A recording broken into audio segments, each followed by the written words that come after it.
A rich tourist spat on a royal guard's face, believing their famous silence made them weak. But when this decorated veteran finally broke his stance, his response didn't just humble the man. It taught the world what true strength means. If you are new to this channel, hit that subscribe button and tell us in the comments where you are watching from. Without further ado, let's get into it. The summer sun beat down mercilessly on the grounds of Buckingham Palace, its golden rays reflecting off the ornate gates where hundreds of tourists gathered, phones raised high to capture their brush with British royalty. Among the sea of excited faces and chattering voices stood guard Thomas Blackwood, as still as the palace walls themselves. His red uniform was pristine despite the sweltering August heat. At 29, Blackwood was no ordinary guardsman. 8 years of service to the crown had earned him more than just the right to wear the prestigious uniform of the Queen's Guard. 2 tours in Afghanistan had taught him the true meaning of discipline, his valor earning him commendations that now sat quietly in his modest London flat. But here, standing at attention before Buckingham Palace, he served a different kind of duty. Every morning, Blackwood would rise before dawn, spending 3 meticulous hours preparing his uniform, each button polished to a mirror shine, every strap and buckle aligned with military precision. To some it might seem excessive for what tourists often dismissed as mere ceremonial duty, but Blackwood knew better. The uniform he wore carried centuries of tradition, each crease and fold a testament to the unwavering dedication of those who came before him. It's not just about standing still, he would later recall of that fateful afternoon. When we put on this uniform, we become living symbols of something greater than ourselves. Every tourist's photo, every child's wave, every attempted joke, they faced it all with the dignity this position demands. On an average day, Blackwood would encounter hundreds of tourists, their cameras flashing, children pointing. Most were respectful, some were amusing, and a few would try to provoke a reaction, a time-honored game that most guards had learned to take in stride. But this particular Thursday afternoon would prove different. Among the usual crowd of sightseers, a group of American tourists was making their way toward his post, led by a man whose expensive polo shirt and designer sunglasses couldn't quite mask his air of entitlement. The time was 2:30 p.m. The sun was at its highest and the crowd at its thickest. None of the excited tourists snapping their photos could have guessed they were about to witness a moment that would challenge the very foundations of duty, discipline, and dignity. Not even Blackwood, who had maintained his composure through 8 years of service, through war and peace, through rain and shine, could have predicted how the next 17 minutes would test every ounce of his training. As the group of Americans drew closer, the air seemed to grow heavier with tension. In his years of service, Blackwood had never once broken character, not in the worst weather, not under the most aggressive provocations. But as he caught sight of a young man approaching, Kevin Reynolds, though Blackwood didn't know his name yet, something felt different. The man's expensive polo shirt and practiced smirk spoke of privilege and entitlement, a combination Blackwood had seen too many times before. As Reynolds sauntered closer with an all-too-familiar air of superiority, Blackwood would soon discover that every man, no matter how disciplined, has his limits. Kevin Reynolds wasn't accustomed to being ignored. Back in Texas, his family's oil money had always guaranteed him the attention he felt he deserved. At the prestigious Dallas Country Club, waiters would materialize at the slightest gesture. In board meetings, executives twice his age hung on his every word. Even here in London, his first-class flights, 5-star hotels, an exclusive restaurant reservations had maintained that comfortable bubble of deference he'd come to expect. But now, standing before the stoic figure of Guard Blackwood, Reynolds faced something his wealth couldn't influence: genuine, unmovable dignity. The morning had started typically enough for Reynolds, a champagne breakfast at the Ritz, where the Maître d' had fawned over him appropriately, a shopping spree at Harrods, where attendants had rushed to offer him private viewing rooms. But as the day wore on and the drinking continued, a familiar restlessness had begun to stir within him, that nagging need to prove himself, to assert his importance in increasingly dramatic ways. "Hey, look at this guy," Reynolds called out to his friends, his voice carrying the distinctive drawl of old money Texas. "Bet you $50 I can make him crack." His 3 companions, already recording with their phones, snickered in anticipation. They'd spent the morning pub crawling through London's finest establishments, their American Express black cards, opening doors that would have remained firmly closed to lesser mortals. And now, with liquid courage coursing through their veins, they were ready for what Reynolds called some real entertainment. The first attempts were predictable enough. Reynolds posed beside Blackwood for selfies, making exaggerated faces and throwing peace signs. "Come on, buddy, smile for the camera," he taunted. His friends laughed, encouraged by the growing attention from other tourists who had stopped to watch. A small crowd began to form, their own phones raised to capture whatever might unfold. A street vendor nearby slowly pushed his cart away, sensing the brewing trouble with the instinct of someone who'd seen similar scenes before. Blackwood remained motionless, his eyes fixed straight ahead. In his mind, he recited the oath he'd taken years ago, letting the familiar words wash over him like armor. He'd faced worse, much worse. The scars on his left shoulder from that firefight in Helmand Province were testament to that. He could still recall the whistle of bullets, the weight of his wounded comrade as he dragged him to safety, the grit of sand between his teeth as he'd called in air support.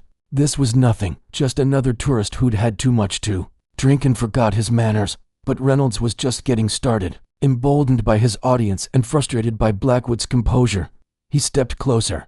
The expensive scotch on his breath mingled with designer cologne. As he invaded the guard's personal space, "What's with the funny hat? Man, did you lose a bet?" He reached up as if to touch the bearskin cap, stopping just short, even in his inebriated state. Some small part of him remembered the warnings about physically interfering with the guards. His hand hovered there, trembling slightly, as if testing the boundaries of his own courage. A middle-aged woman in the crowd spoke up, her British accent sharp with disapproval. "Young man, show some respect." She clutched her handbag tighter, her knuckles white with indignation, but her words only seemed to fuel Reynolds' determination. He turned to the crowd with an exaggerated bow, playing to his growing audience like a seasoned performer who'd finally found his stage. "Respect? For what? Standing there like a mannequin." Reynolds scoffed. His designer sunglasses caught the afternoon sun, Ray-Bans that cost more than some people's monthly salary, but they couldn't mask the emptiness in his eyes. "My tax dollars probably pay for this whole circus." The historical inaccuracy of his statement might have been amusing if his tone hadn't been so bitter, so deliberately provocative. A few American tourists in the crowd exchanged embarrassed glances, as if trying to distance themselves from their countrymen's behavior. Through it all, Blackwood remained still, but his mind was active. He noticed everything, the way Reynolds' friends had spread out to film from different angles, the uncomfortable shuffling of other tourists, the concerned glances from a palace security officer in the distance. 8 years of military service had taught him to observe, to assess, to prepare. He noted the slight sway in Reynolds' stance, the forced nature of his laugh, the way his right hand kept clenching and unclenching, signs of someone working themselves up to do something stupid. Something in Reynolds' demeanor was different from the usual troublemakers. There was a calculated edge to his actions, a deliberate escalation that set off warning bells in Blackwood's mind. The sun had shifted position, casting long shadows across the palace grounds. A cool breeze carried the distant chimes of Big Ben. Blackwood had been standing at his post since dawn, his muscles trained to maintain perfect stillness despite the fatigue. He'd learned this discipline in military training, perfected it during countless ceremonies, and now it served as both his armor and his weapon. "Maybe he's broken," Reynolds announced, moving to stand directly in front of Blackwood. His expensive loafers scuffed against the pavement as he steadied himself. "Hey, robot, anyone home?" He waved his hand in front of Blackwood's face, close enough that the guard could smell the expensive scotch on his breath. "Macallan 25, if Blackwood had to guess, not that it made the disrespect any more palatable. The crowd had grown larger now, a mix of entertained onlookers and concerned observers. Some had stopped filming, their discomfort evident in their lowered phones and averted gazes. A young couple hurried their children away, shooting disapproving looks over their shoulders. Reynolds' friends, however, were ecstatic. "This is going viral for sure," one called out, adjusting his camera angle for better coverage. He wore a Rolex that caught the sunlight with each movement. "Do the thing we talked about, cave." Their excitement had the desperate edge of people trying too hard to believe they were having fun. A young girl, no more than 7 or 8, tugged at her mother's sleeve. Her ice cream cone was melting, forgotten in her hand, as she watched the scene unfold with wide-eyed concern. "Mommy, why is that man being so mean?" The question, innocent and clear in the afternoon air, caused several onlookers to shift. Uncomfortably, a father pulled his son closer, whispering what appeared to be a lesson about respect. But Reynolds either didn't hear or chose to ignore it. too far gone in his performance to register the impact of his actions. Instead, he turned to his audience, arms spread wide like a showman. His polo shirt, damp with sweat despite its pristine brand name, clung to him as he swayed slightly. "Ladies and gentlemen, I think it's time we found out if these guards are actually human." His voice had taken on a theatrical quality, but there was something ugly beneath the performance, a desperate need to prove something, to assert dominance over this symbol of authority and discipline that stood before him, unflinching and unimpressed. It was the same tone he used in board meetings when belittling junior executives, at restaurants when sending back perfectly good wine, in life when trying to fill the void his wealth couldn't touch. Blackwood felt his jaw tighten, almost imperceptibly. In Afghanistan, he'd learned to read people, to sense when a situation was about to escalate beyond the point of no return. That same instinct was screaming at him now. He could feel the weight of his ceremonial rifle, the press of his bearskin cap, the eyes of centuries of tradition watching through him. But his training held firm. He remained motionless, his eyes fixed on a point in the distance, even as Reynolds moved closer, even as the air grew thick with tension and anticipation. In his peripheral vision, he could see other tourists backing away, creating a circle of space round what was quickly becoming a moment of reckoning. What happened next would test not just Blackwood's training, but the very essence of what it meant to wear the uniform of the Queen's Guard. Reynolds, his expensive polo shirt now dampened with sweat from the afternoon heat, circled Blackwood like a predator testing its prey. But in his alcohol-addled mind, he failed to recognize one crucial detail. He wasn't the hunter here. 8 years of military service had made Blackwood acutely aware of every movement, every subtle shift in the air around him. "You know what? I think," Reynolds announced to his increasingly uncomfortable audience, "I think these guys are just scared. Scared to move, scared to speak, scared to be real." His words slurred slightly at the edges, betraying the liquid courage that fueled his bravado. "They hide behind tradition because they're too weak to face reality." Blackwood's mind flashed briefly to a morning in Helmand Province, where he'd held his position under heavy fire for 3 hours to protect a wounded colleague. Weak was not a word that featured in his vocabulary. Reynolds leaned in closer, his designer sunglasses now hanging loosely from his collar. "What do they even do here anyway? Stand around like statues while the world laughs at them?" He turned to his friends, who continued filming despite the visible discomfort on their faces. Even they seemed to sense that a line was about to be crossed. An elderly gentleman stepped forward from the crowd, his RAF veteran pin glinting in the sunlight. "Son, that's enough. You've had your fun." But Reynolds was beyond hearing. Reasoned the combination of expensive scotch, wounded pride, and an audience had created a perfect storm of poor judgment. "You want to know what I think of your precious tradition?" Reynolds's face contorted with a mixture of contempt and desperate need for attention. Time seemed to slow as he gathered the saliva in his mouth. Later, dozens of videos would capture this moment from various angles, but none would fully convey the sudden horrified silence that fell over the crowd. The spittle landed on Blackwood's cheek, just below his right eye for a fraction of a second. Even the birds seemed to stop singing. The crowd's collective gasp created a vacuum of sound, as if all of London held its breath. Reynolds stood there, a triumphant smirk playing across his face, clearly expecting something. A reaction, a breakdown, a victory. What he got instead was far more terrifying. Blackwood didn't move, didn't flinch, didn't even blink. The saliva ran down his cheek like a tear, but his expression remained as immovable as the palace walls behind him. In that moment, the contrast between the two men couldn't have been starker. One swaying slightly from drink and misplaced confidence, the other standing as solid as an oak, dignity intact despite the ultimate insult. The silence was broken by the sound of running feet. Palace security had finally noticed the commotion, and uniformed officers were moving through the crowd. But it was the approaching footsteps from behind Blackwood that carried real weight. The rhythmic march of the guard captain and his patrol. Reynolds, suddenly aware that his actions might have consequences, took a stumbling step backward. His friends had lowered their phones, the reality of what they had just filmed finally sinking in. One of them muttered, "Cave, man, what did you do?" The crowd had expanded into a full circle now, nobody wanting to stand too close to either man. Parents pulled their children back, but nobody left. They could sense that history was about to be made, though not in the way Reynolds had intended. For the first time since the incident began, Blackwood's eyes moved. They locked onto Reynolds with the same intensity that had once tracked enemy movements across Afghan mountains. And that gaze was not anger, Not hatred, but something far more powerful, the weight of centuries of tradition, honor, and duty, focused like a laser on one foolish soul who had dared to test its limits. Guard. Captain Harrison's voice cut through the tension like a knife through butter. Guard, stand down. The command, delivered with quiet authority, gave Blackwood permission to do something he hadn't done in 8 hours of duty. Move. The motion was deliberate, precise, and somehow more intimidating than any sudden action could have been. Blackwood pivoted 45 degrees, came to attention, and saluted his superior with textbook precision. Sir, permission to address the situation. Granted. What happened next would be described by witnesses in dozens of different ways. Some would call it a speech, others a lesson, and still others would describe it as one of the most powerful moments they'd ever witnessed.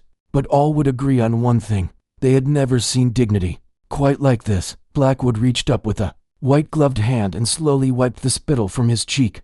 His movements were unhurried, almost ceremonial. When he spoke, his voice carried the weight of every soldier who had ever stood guard at these gates. 8 years ago, I took an oath, he began, his words clear and measured, not just to the crown, but to everything these gates represent: tradition, honor, sacrifice.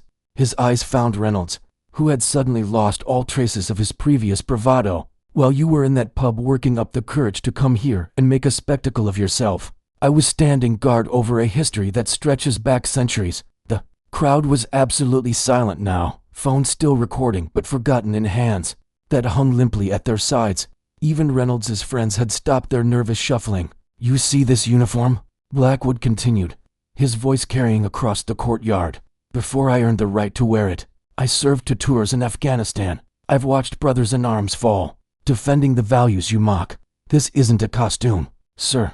It's a symbol of dedication that you clearly cannot comprehend. He turned slightly, addressing the broader crowd now. Every day we stand here not as statues or tourist attractions, but as living reminders of the discipline, honor, and sacrifice that built and preserved this nation.